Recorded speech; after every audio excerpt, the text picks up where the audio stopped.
Greetings and salutations, everyone. I hope everyone is doing well today. Today I have an upload that really, honestly tears at my heartstrings, but also it really fills in some blanks, to be honest with you. Before we jump into it, a couple links. As many of you know, I rely on Patreon, PayPal, channel membership, and the merch to help the channel to continue to grow and go. Links to Patreon, PayPal, channel membership is in the description below. Merch displayed directly under the video. Also, Dogman Frightening Encounters, Volume 1 through 3, the audiobook versions. They were written and researched by Tom Lyons, narrated and produced by me, Jeff Nadolny. Those audiobooks are available on Audible, Amazon, and iTunes, links to which are also in the description as well. And finally, last but definitely not least, if you'd really like to help support the channel to continue to grow and go, simply subscribe. It doesn't cost a cent. Click the like button, takes half a second. If you don't want to miss out on any of the informative uploads I put out daily, click that bell icon, and folks, please leave a comment. Why? Well, because all these things really do help the channel to continue to grow and go, and folks, they definitely do matter. Now, everyone, I have taken far too much of your time. Let's jump into today's upload, shall we? Alright guys, so today's subscriber interview is one that is real hard for me to hear.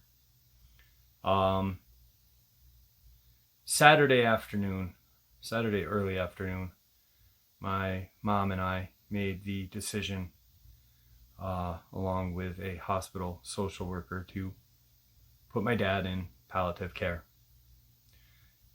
He's been in the hospital fighting a massive infection since November 20th, since a better way of life surgery, an elective surgery.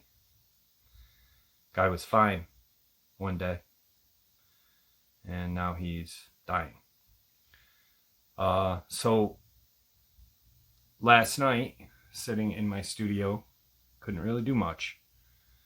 And I started to think about people that I've known and through this channel. And one really hit me hard. There's two folks that I know that passed away, that I was close to. And the one interview that I'm going to do today is one of those people. Jeff Deere was a very good friend of the channel, just a very nice, honest person, just salt of the earth, just along with Terry Bateman, another person that passed away. Terry Bateman was the first person to ever send me an experience that I saved and held on to for 2 years, 2.5 years, almost 3, until he told me I was able to share it. But Jeff Deere's experience is just an absolute mind-blowing encounter, and it does fill in some blanks. Let's get into it. Also, really quick, I know I didn't include Victor, but I also have not gotten 100% confirmation. I've reached out to family and have gotten kind of nothing in return. So yes, I'm about 99.5% sure Victor has passed due to what I believe poisoning and his kidneys shutting down. But I don't have 100% confirmation, so that's why I can't include him in the 2 that I do have confirmation, if you know what I mean. So that's one of the reasons why. All right, everybody. Tonight I have a guest who has been on once before. His name is Jeff. He is from Georgia. he wanted to come back and share his experiences because he was pretty nervous the first time. And he kind of just wanted to take the time to share without his nerves being sky high. So, Jeff, how are you tonight? I'm doing wonderful, Jeff. How are you doing tonight? I'm doing good. I'm doing good. I appreciate you coming back and taking the time out of your evening to share with us your Not a problem. experiences. So, right now, Jeff, I'm going to turn the floor over to you because it's your time to share your experiences with us. Okay, not a problem. Thank you, Jeff. No worries. Let's see. My name is Jeff. I live in the Middle Georgia area. When I was between the ages of 17 to 20, me and my friends used to go out to a certain spot in the woods and hold bonfires, drink, have a good old time. And one of my friends, thought, let's start bringing our girlfriends and their girlfriends out here, so and see if we can get to scare them. And when I first started going out there, there used to be this legend that some people had camped at the boat landing over a long weekend, and the only thing that was left at the end of the long weekend were their dogs. The cops came up on the site because no one came home. There was, I guess, a report that nobody came home from the camping trip, and the cops rolled up on the site. The tents and everything were trashed. The fire was completely out. Their vehicles were all dented and scratched up, and their dogs that they took with them were cowering under the vehicles. I don't know if it's a true story. I don't know if it's somebody made up, but that was the legend that I always heard. And of course, at that point in time, I had heard all kinds of stories about Bigfoot, but I never really thought that Bigfoot was real at that point. Right. And we'd go out there and when the months get cooler and we turn around and set bonfires up, then I would sneak out into the woods, dress up in a scary outfit, usually as look like a dead soldier, skeleton mask, hands, and ripped up combat uniforms. And we'd do this at least a couple times a month, just for the heck of it, on the weekends. And we made sure we would do it in the cooler part of the year because I didn't want to have to walk around and step on an alligator or snake or anything. And we would get out there and prepare the area by raking down a pathway to certain trees so no one can hear me walk through the woods. I wouldn't be stepping on branches or sticks or leaves or nothing. We'd have it all set up to about 5 different trees. I could walk the entire path backwards. And we did this for years. And it was always a good old time, After the girls that we would bring out there or anyone I was scaring the crap out of came out there, they realized it was nothing but good fun. And then, of course, by the end of the night, we'd be drinking and just camp out there for the night. Well, it was in late October of 93. One night, me and my buddy got out there to prepare the site so we could get everything taken care of and, have a good old time. I got the path raked. I was setting up the glow sticks on the back of the tree as markers, so I knew exactly what tree to be at and exactly when to be able to jump out and start scaring people. Mm-hmm. Well, I get to the last tree and start walking backwards. Now, I've done this, back and forth, raking the area so no one could hear me more than a few times. And as I'm getting near to the last tree, I see the little stone cinder block piece that is placed, which means I have about 5 or 6 more feet to the last spot to where I hide and start to wait for them. Well, I pass a stone and All of a sudden, I take about a foot and a half past the stone, walking backwards, and I run into a tree. Or at least I think I run into a tree. So I stop and think about it a second. I'm like, okay, well, I may need to move the stone. Maybe my buddy hit it when he was helping clear the path. I'm not 100% sure. I didn't even worry about looking behind me because I've done it before.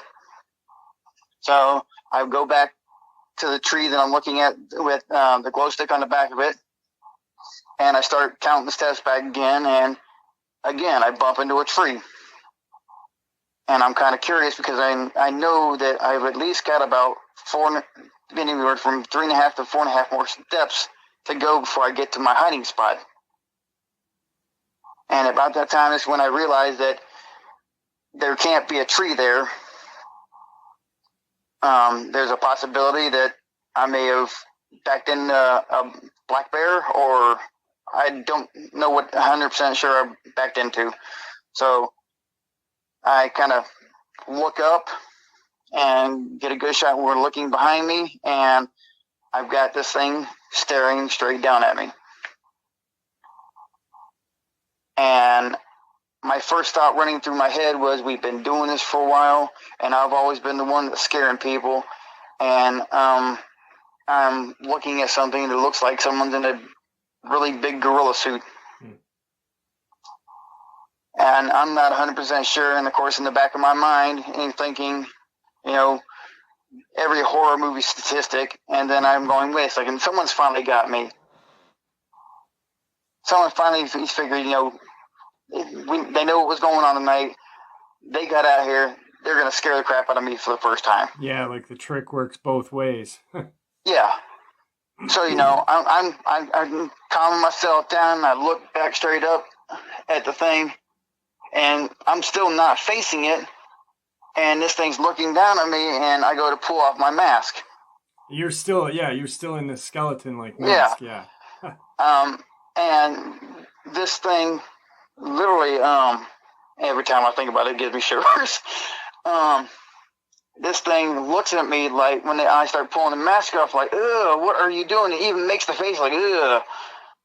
And the moment it made the face, I realized that this wasn't a person in a mask. There's no way in God's little green earth that this is a person in a mask. And I pulled the mask the rest of the way off, and I've got it in one hand, and I'm staring at him, basically upside down. And that's about the time I'm hearing him breathing now, and I'm just kind of panicked and just stuck in fear there for a moment. And then I lower my head where I can see straight, and of course, again, every horror statistic or movie cliche is running through my head. And I just kind of lower my hand with the mask in. I take off my gloves. And, it didn't make any aggressive moves to me. So I wait about a minute, maybe a minute 30 seconds, and I start slowly just walking away, hoping that this thing does not reach up and grab me. Right. Because this is the last thing. And I know if I ran, it could chase me down, because there was no way I was going to get away from it by running. But I got about 10 feet away from it, and I heard a twig break. And about the time I heard that twig break, I bolted in a sprint, running as fast as I could. I told my buddy to haul ass because there was something behind me. And he looks up. He sees what I was just looking at. He runs and gets in his truck. I run to the truck. I'm trying to get in. He has to unlock the door. He forgot to unlock it. I'm freaking out a little bit. We've got to go down and turn around at the boat ramp, so we've got to come back past the area where this thing is sitting. It didn't chase me. We didn't see it on the way out. My heart was racing 90 to nothing. And that's all we could talk about on the way home. He's like, well, what the hell was that? I'm like, I'm not sure what the hell that was. I just described what I thought it looked like, and realized realized, as I'm talking about it, I had dropped my mask and my gloves in the woods. And of course, he's like, "You want to go back for him?" I'm like, "No, I don't want to go back for him. He can keep it. I'm done. No, go home." Yeah, absolutely. But I get back to my house at night, and I'm trying to make sure I calm down, because last thing I want is my parents asking me questions about what's going on. Why do I look like I just seen a ghost? So I walk in the house. And then I walk in the house. My dad's watching TV in the living room, and he gets this funny look on his face, and he looks at me, and without much of a facial expression, he goes, "You've seen one." I'm like, "Seen one what?" He goes, "You know what I mean." He goes, "You smell like one of those things." He goes, "You've seen one." And I'm like, I said, "What do you think I saw?" Yeah. He goes, "Hold on." So we went outside to the garage, and he goes, "You saw Bigfoot." I'm like, "Yeah, I'm guessing that's what I saw." I'm still, I'm a little bit in shock at that point. Right, yeah. He goes, "I don't care. Strip your ass down all the way. You smell horrible, and burn those clothes. Go take a shower, burn those clothes, including the shoes." I'm like, "Well, why?" He goes, "Just do as I told." So I stripped down, put everything into a metal trash can, and I went to take a shower, and my dad burned everything. Very smart man. Yeah. Well, I get out of the shower, and he's like, "What the hell were you doing tonight?" And I said, "We're doing the same thing we normally do, every couple of weekends." He goes, "Okay, you were out at the boat landing." I'm like, "Yeah." He goes, "Is that where you ran into it?" I'm like, "Yeah." He goes, "Well, if you wanted to burn those things can track their own smell up to between 15 and 20 miles. He's had people in his company, because he was Fifth Mob. He taught combat communications for his entire military career. Okay. And even after he retired, he was still taught combat communications. And I'm like, "Well, how do you know what these things smell like, Dad?" And he's like, he goes, "Well, when they were doing, when he was a lot younger man, and they did training in Sierra Nevada area,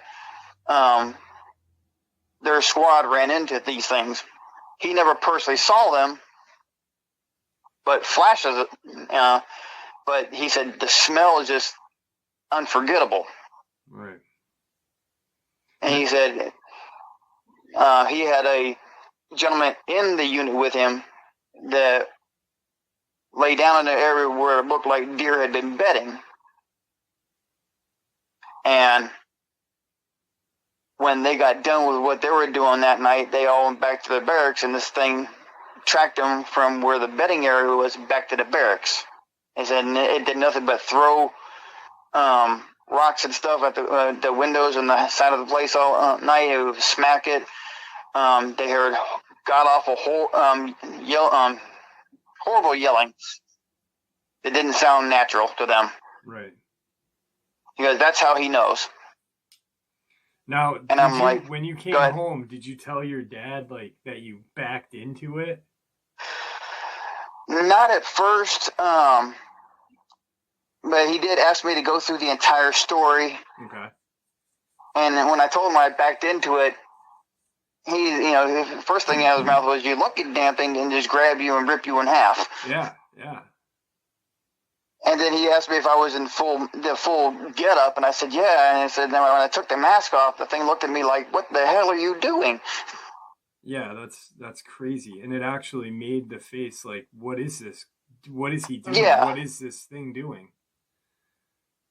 And I mean, it was almost like it was in shock, just like you. Yeah, definitely. I mean, I'm pretty sure I would have reacted the same way if it looked like someone was ripping off their face. Yeah. Knew to, take, strip down and burn everything. I would never thought of that. Hell, up until that night, all I thought Bigfoot was nothing more than a folk tale or lore. Right. Yeah, You know, absolutely. I never gave it a second thought at that point, up until that day. Wow, that's crazy. That is absolutely insane. That, just the fact that you backed into it and had such a close encounter, and that you could see its face contort to when you were, react to what you were doing, on top of going home and having, that surprise. Your dad springs this on you that he knows what they are, he knows what it smells like. And I mean, that must have been a very, very mentally struggling evening for you. Yeah. And my dad literally, he literally had the front seat pulled out of his van and changed out, because that's what I drove home from my friend's house was, of course, the front seat of his minivan at that point, in time, and he literally had the front seat completely removed and replaced. Wow. That is insane. So you've had a couple of other encounters after this as well? Well, the Dogman encounter I had would actually be considered well before. Okay. Because I was between 17 and 19. My Dogman encounter happened when I was 14, and literally, I honestly thought it was a dream up until I had my encounter with Sasquatch. Right. But me and my friends are out late, way past curfew, and as we're going, back, I'm stopping at all my friends' house so they can turn around and leave, and of course, I'm the very last one, and of course, it's anywhere from 2 to 3 in the morning, and I turn around the corner, and as I'm turning the corner, I see a cop car coming. Of course, he got me with his headlights, and instead of having my parents woke up, I bolted into the section of woods that we had right in the middle of town. Nowadays, it's a neighborhood. Okay. And I bolted as deep into the woods as I could. It was kind of an overcast night. It was full moon. And I'm just walking, and of course, I saw the floodlights from the car peering into the woods, so I knew a path that goes by a cemetery. And I'm just like, I'm just going to go as far as I can, make sure I don't get caught. I'm good.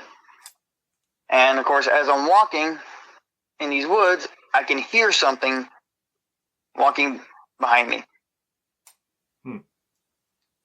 So I got a little flashlight on me. This is before, flashlights on a cell phone. Right.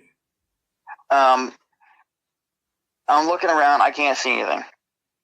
So I just turn around and pick up my pace some more, and I keep on hearing something. It's either behind me or it's off to the right of me. I begin to think, possibly, maybe one of the cops came into the woods and they're following me. Because at this point, I still see nothing. Right, and that's a logical explanation. I mean, what else are you going to think at that point? Yeah.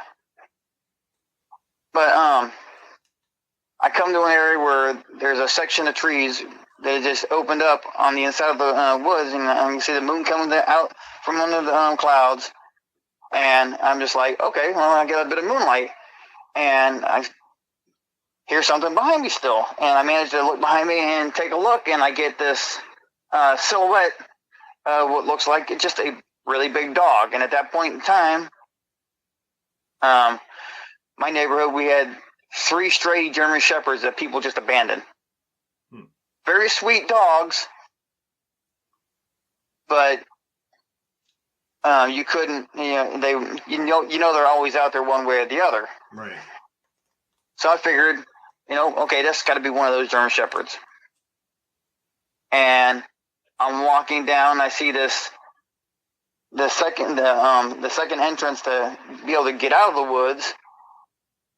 And I start to walk to try to get out the woods, and I still see the silhouette of this dog behind me. And then I see another cop car at that section of the woods, and they're scanning the tree lines with their floodlights. So I move a little deeper into the woods, as fast as I can so I don't get seen, to go out at the third entrance and just haul butt as fast as I can. As I'm moving, I realize that this dog that's following me, I'm catching glimpses of eye shine. I'm catching glimpses of the moonlight glistening off his teeth. And it's going from about a 3.5 to 4 foot height on all fours to slowly getting taller than me. Now, when you said you were seeing eye shine, what was it? Like a yellow eye shine or a red eye shine, or? I saw one of my dogs has a blue eye, and its eye shine was exactly like him. I saw one yellow eye and one red eye. Okay. But I think at this point in time myself, I've got to be imagining this. Yeah. So I'm picking up the pace. I got as fast as I could. It stayed literally about 4 to 5 feet behind me the entire time. And I come out to the last entrance, where it's about a 5-minute walk to my house from that point. And I look back, and all I can see is the silhouette at that point in time, and I come out of the tree line. About the time I come out of the tree line, I realize there's no cars, so I start hauling butt as fast as I can. I look back at the tree line one last time, and this thing had to be at least 7.5, 8 foot. It was standing up on its hind legs. It had haunches like a dog, but it was all white. And I didn't really get a sense of fear from him the entire time. Right. But when I got a full glimpse of him, it kind of freaked me out. So I tried getting past this barbed wire fence and ended up ripping the crap out of a shirt and a pair of pants I had. And of course, they were brand new school clothes. And I get to where I'm just running. I get all the way back to my house quickly. I didn't get caught by the cops. I realized that if I found out that I did rip some brand new clothes, my parents are going to kill me. Right. So I stuffed my clothes into the back of my closet as far as I could. Didn't give them a second thought. And then apparently I repressed or just didn't think about the encounter ever again until after I had the encounter with the Sasquatch. After I had the encounter with the Sasquatch, it was like I was thinking what else could be out there, and then whatever I was thinking else at that point, it was just like boom, a memory was triggered, and it started kind of weirding me out, freaking me out that did this really happen? I'm not 100% sure if it really happened, but why would I remember this? Yeah. I mean, at that point, you don't believe in these things. You don't, you're thinking, hey, it's a myth, a lore. You don't, not at that point in time, back in the early 90s, no one was talking about Dogman. It was, the only thing in the woods was like Bigfoots or whatever, so yeah. And crazy. Of course, it's weird because after the encounter with the Bigfoot, my mom goes and my mom's just running around doing an entire spring cleaning thing. And she's going from room to room, getting old clothes that don't fit anymore, getting trash or anything that doesn't belong in there. And she's rooting around in at the very back of my closet. And this has been at least 5-6 years since I had the Dogman encounter. And I guess to a point, I still wasn't 100% sure if I believed it until she pulled out the shirt and pants that was stuck way in the back of the closet. Because it literally ripped from the mid-thigh of the pant leg all the way up to the pocket. Wow. And she's like, why do you still have these? And I'm like, still have what? And she shows me the pants, and I'm like, where'd you find those? She goes, in the back of your closet with all the rest of the trash. I'm getting all this stuff out of here, like I told you to a month ago. I'm like, okay. And of course, then I start thinking to myself, holy crap, this really happened. Yeah, it makes it all real to you at that point. Now, from where that incident occurred, proximity-wise, from your Sasquatch encounter, from this encounter, what are we talking in? Are we talking miles? Yeah, the Sasquatch encounter would have been about, between the traffic flow, would have been about 15 to 25 minutes away from my house. Okay. Where the Dogman encounter was literally, from where I first saw him, would have been a 5-minute walk to my house, because it was nothing but woods and an old cemetery. And now that entire section of woods is, on the outside of it, is there's a couple convenience stores and I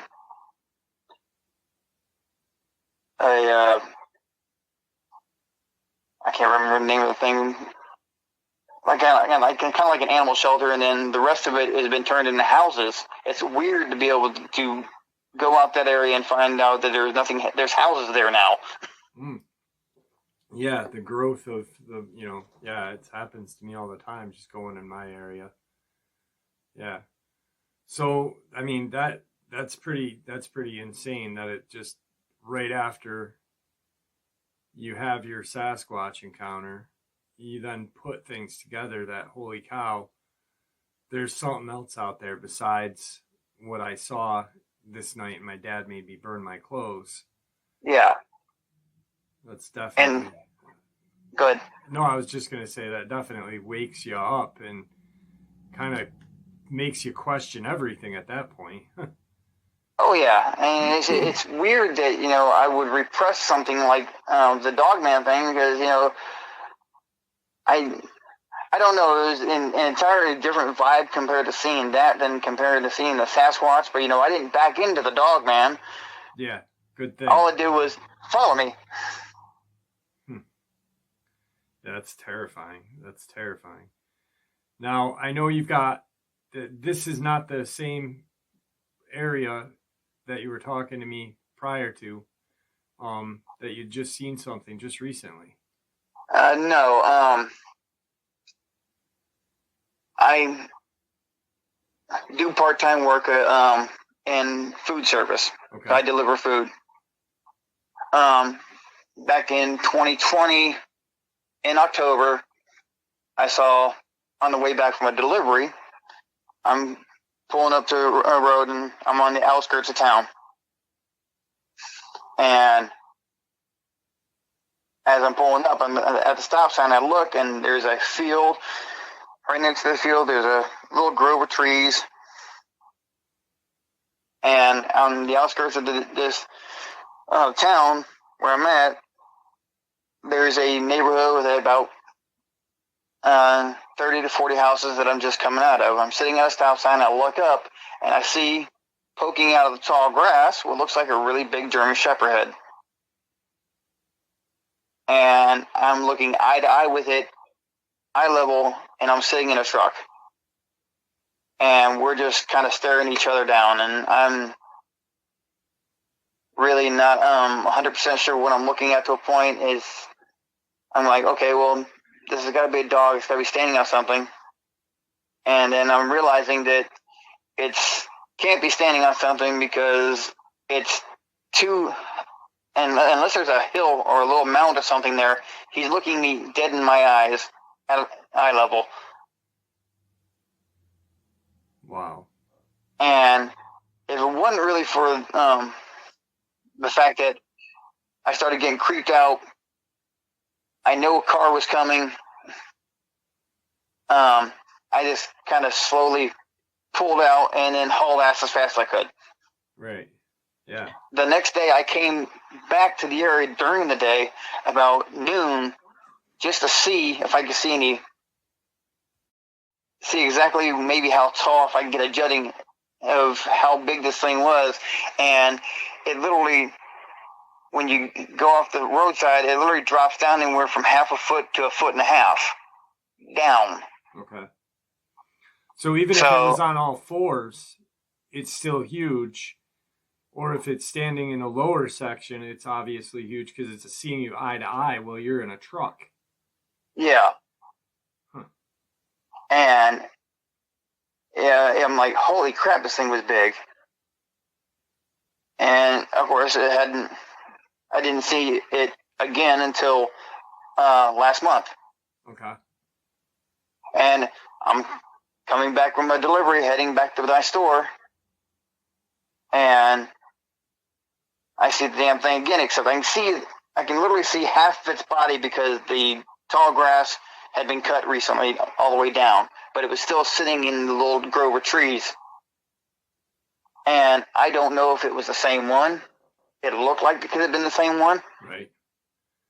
I don't know 100% sure. Was it I wasn't going to get out and ask him. Yeah. Could you see it standing on 2 or was it standing on 4? Could you make that out? Yeah, it looked like it was standing on 2 because it was still seeing me eye to eye. And it was looking like directly at you like before. Yeah. Wow. Okay. Huh. And at that point in time, I hit my high beams and then hauled butt as fast as I could. Yeah, absolutely. Why wouldn't you? And I mean, it's just things like that make me nervous because the neighborhood is got a lot of children in it, a lot of pets, and it's weird that I know that they're closer to the edge of town, and there are a lot of woods out, and of course you got the Oglesby River and everything in the area, and it's I wouldn't think they would be that close to a neighborhood that size. Right. Yeah, I mean, but like you said, there's a river, and you and I had talked about this, and about it possibly being the same one. And I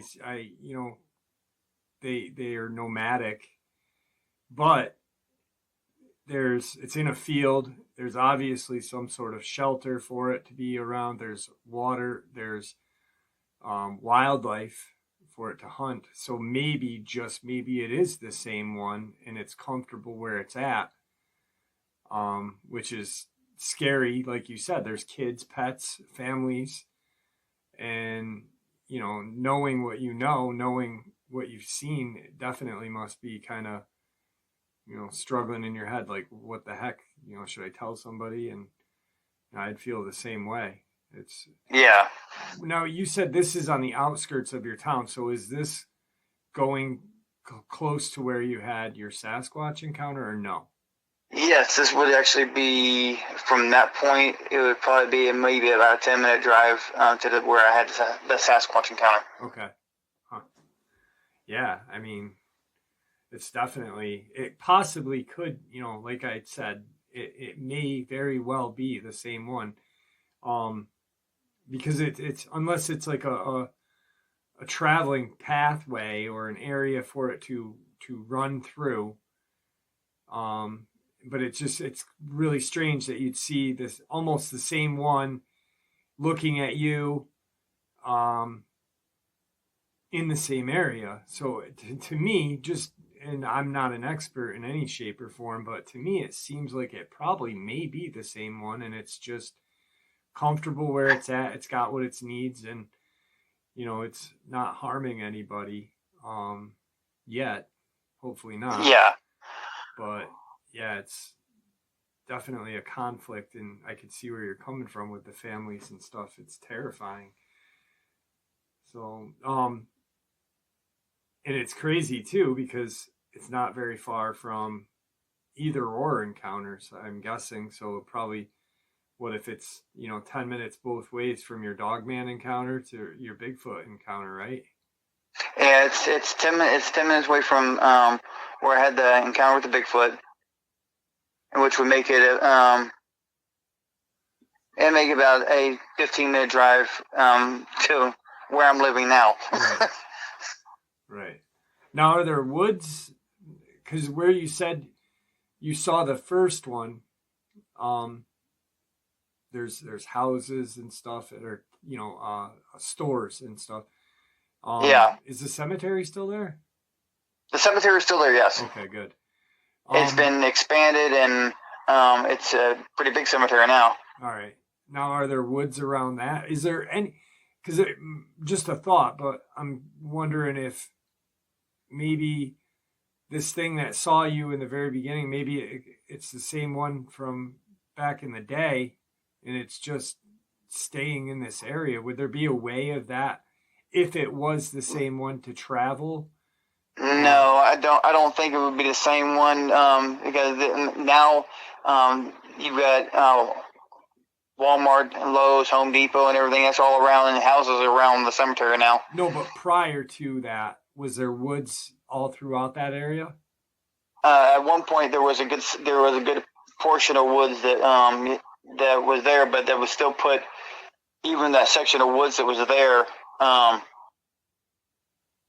there was still a lot of construction going on at that point in time. They were building homes and neighborhoods at that point. Okay. But that would still be a good 15, 20 minutes through the heart of town, basically. Okay. All right.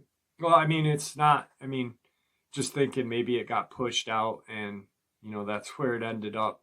It's not, it's not unheard of that they've ran through towns before, so I was just curious if there was a way of that one traveling, and maybe it just is kind of stuck there.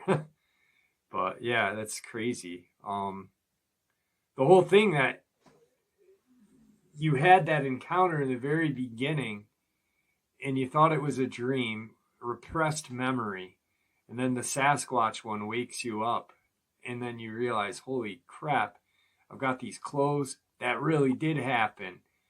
Yeah. Did you ever share with your dad about that?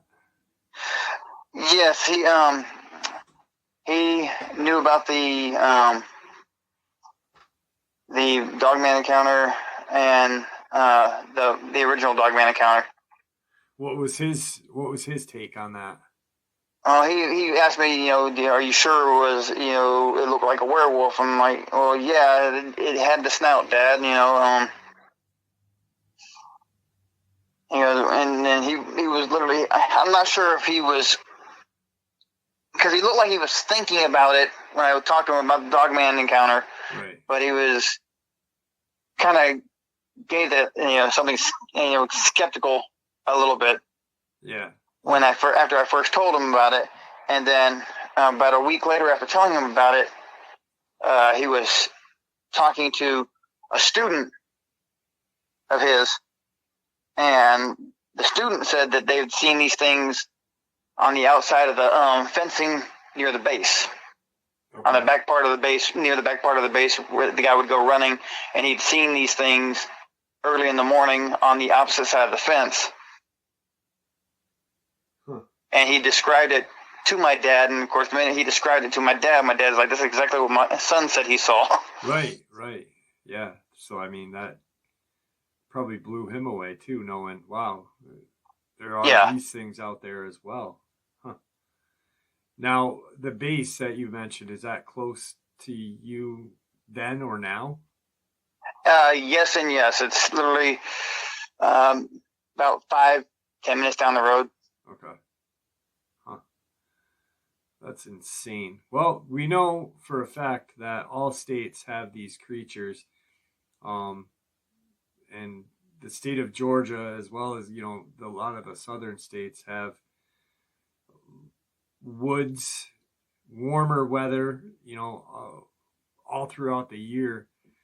So it's an excellent place for these things to be year round. It seems definitely crazy. The fact that you ran into a Sasquatch is mind-blowing to me. And, just to have that memory of seeing that thing's face kind of contort is priceless, actually. Yeah. I look back now and laugh, because, I see it didn't want to have anything really to do with me other than try to figure out what was going on. Yeah, like what the hell is this thing doing? Why is it taking its face off? And other than you, I've only shared this really with close friends and family because I've seen how people react to it, and even the people that believe me when I've told them, I find it hard to believe because it literally sounds like something you would make up. Yeah. It doesn't sound like something that could really happen until it does. Right. You don't think about these things happening until it does, exactly. And then sometimes it's too late. So. Yeah. But then it completely turns your world upside down after it happens. Yeah. You either become fascinated with them or just completely dismiss it and shut down. It's a hard thing to really deal with, especially, I mean, I had my encounter, but I could never imagine what mentally you have gone through, finding out that you had a suppressed memory of one of these things when you were younger, only to have it come out when you ran into the Sasquatch, and then years later seeing something very similar to your first encounter twice in the same spot. I mean, it's very hard to bottle all that up in your head, I can imagine. Oh yeah. That's crazy. I'm glad you shared it with us. I really am. I appreciate it. Well, I appreciate your channel, Jim, and I appreciate you because I've listened over the last 4 years. My family's gone through a lot of rough ups and downs, and of course I found your channel at that point, and I've been a faithful follower and listener for the last 4 years. Yeah. And I think before I shared the encounter with you the first time, my wife was like, "Are you going to ever share the encounter with anyone else?" And I'm like, "Well, there's only two people I would share the encounter with, and that would be you or Dark Waters." Right. Because I've heard other people share the encounters and why they might be entertaining. I've seen them and change things in the stories for their own benefit to try to build up their channels. Right. And where you and DW turn around and go straight with, you let the people tell their side of the story and everything, and you don't judge, you support everyone, and that's why I came to you first with it. Yeah, I appreciate that. And like I said in the beginning, it's your platform right now to share your encounter. I might stop and ask a question just for my information, or to, if I think it may be pertinent for someone else to understand it. But I don't think coaching is a necessity when someone's sharing their encounter. I wasn't there, so I shouldn't have any say in how you share your encounter. And that's, you guys are what makes this channel. I just have a platform for you guys to share it with. And it's almost like a therapy session, for everybody, to listen to it. You sharing your encounter might help someone come on and share their encounter, or just deal with it better than, what before, at least they know, hey, this guy saw something. Wow. I don't want to share my encounter, but I know I'm not alone. So I think that's great. Well, we're coming up on time. Is there anything that you'd like to say before we end the interview? Just the fact that I appreciate what you do for everything, and I love the channel to begin with. I appreciate that. I really do. I have been out to the spot where I've seen the Sasquatch. It's been about 10 years since I've been most recently. Okay. But I last time I went out there was back in, I think it was July or August. Just to go out to the boat landing and see if I could see anything, because I'd seen the Sasquatch from afar a couple times after my initial encounter. Never anything aggressive. Just, I've seen him from afar. Right. But when I went out there this last time, it was like the entire vibe of the woods was just completely different, completely off. And unless I'm armed to the teeth at this point in time, I'm not setting foot back in those woods. No, I can't blame you. And you did the smart thing is you left. Your gut instinct said, hey, there's something not right here. Leave. And that's the thing that needs to be done. If you don't feel comfortable or safe or feel like you're being watched, it's time to go. And it's time to go very quickly. Even if you're armed, I think. Even if you're armed, because, the chances of you coming out on top unarmed is probably 0 to 10. Like you're not coming out. And even armed, I think you've got negative chances of coming out because they're so fast. They're ambush predators. They're apex predators. There could be one in a tree above you and you wouldn't even know it and not have time to even get a shot off. So, I feel like if anybody has that feeling, listen to your gut instinct because your gut instinct is what's going to keep you alive. So, exactly. Right on. Jeff, it's been great having you on. Don't hang up when I end the interview. Not a problem. Thank you for coming on again, and I really appreciate it, my friend. All right, so even though knowing Jeff has passed away, I, while listening to this experience, had to laugh about the description he gave us when he turned around and the Bigfoot was looking down at him. Just a very terrifying experience to be in, but listening to it, it has that kind of chord of humor, but it was not funny at the time, I can assure you, for Jeff, or probably not the Bigfoot either. Anyway, another thing that's very touching, I guess, is Jeff sent me a birthday present like 4 days before he passed away. And he had actually, I was talking about an experience that I had, a paranormal experience that I had on a live stream one night. And he listened to what I was saying, incorporated the experience into a gift, and right before he passed, I received a birthday gift. It was a G.I. Joe action figure, like a commemorative action figure, Copperhead, Cobra,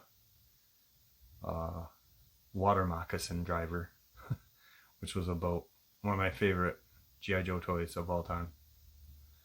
I liked Cobra more than G.I. Joe for some reason, but anyway, Jeff, you will be missed. You will be missed, my brother. I keep his family in my prayers every night as well. With that being said, thank you for supporting this channel.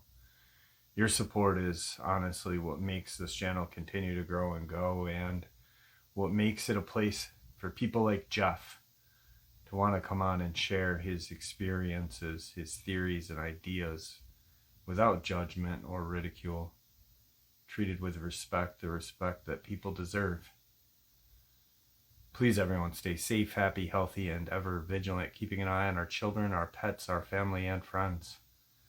These creatures are real, they are out there, and they are dangerous. Share this information with the people you love and care about, and it may just help save their lives someday.